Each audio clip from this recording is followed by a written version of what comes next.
out here because there's a war always going on. And when there ever is no war and all peace in the world, then I'm going to stay home. Because I don't come out here for my health, that's for sure. To stop war.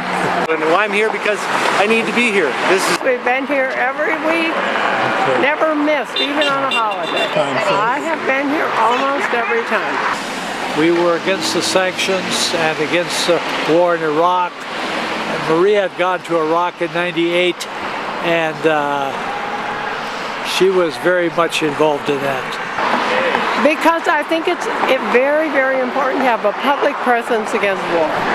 And that's why we've kept coming. My husband and I have brought the signs for all these years, and we've stuck it out because we say you need someone out here all the time.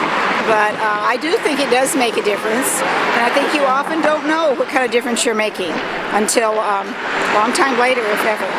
Are you making a difference? Are you making a change? You know, you never know what ripples out. We do know that, you know, around the time of the Gulf War, that there were vigils all over the country, and I know that some of them started as a result of this bridge vigil because I met a woman from Sacramento, and she said to me, "Remember when you told me about that bridge vigil? Now we're doing that too," she said. Time for peace, you know, really peace in the world, let me tell you.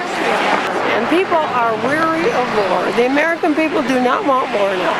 That's why we didn't bomb Syria, and that's why we're not going into Ukraine. People do not want war. During that time, the people of Yugoslavia, Serbia, all went to their bridges and painted big targets on themselves and on the bridges, defying the aggression of the U.S. We picked this bridge because it's a peace bridge. It was designated a peace bridge by the mayor, and I don't remember which mayors it was. I think Sharon Dalton was one of them. And also because it's a very busy bridge. You know, we looked at a couple of other bridges. We went over to the Stonehenge the first time. We said, no, this is too quiet. I think I come for myself so I can remember my own morality. I can remember what it's like to be a good person of conscience and a peaceful person. And a peaceful community is what I used to belong to. I think we're silent witnesses, you know, to a movement that other people would like to be part of. Clearly, but I firmly believe in the message that we have to stand up and make peace.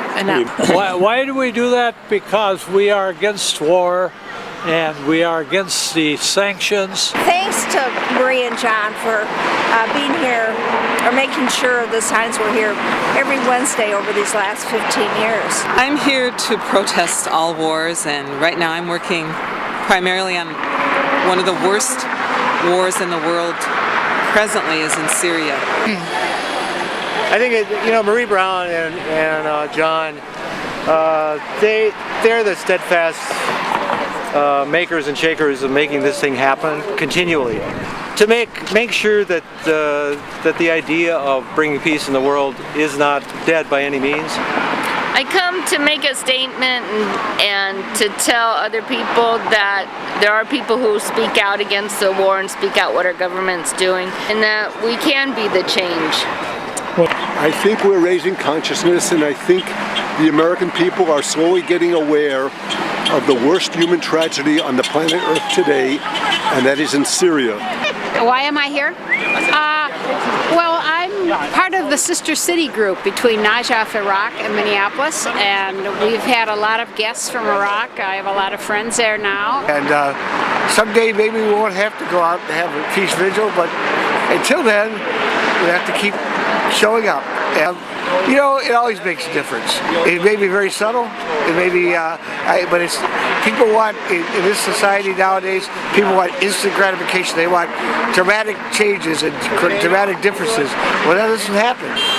So to do it peacefully is to do it in a very quiet and evolving way. And if you want to do it violently, you can get abrupt change, but it's not change that's sustainable, and it's change that's steeped in the wrong action.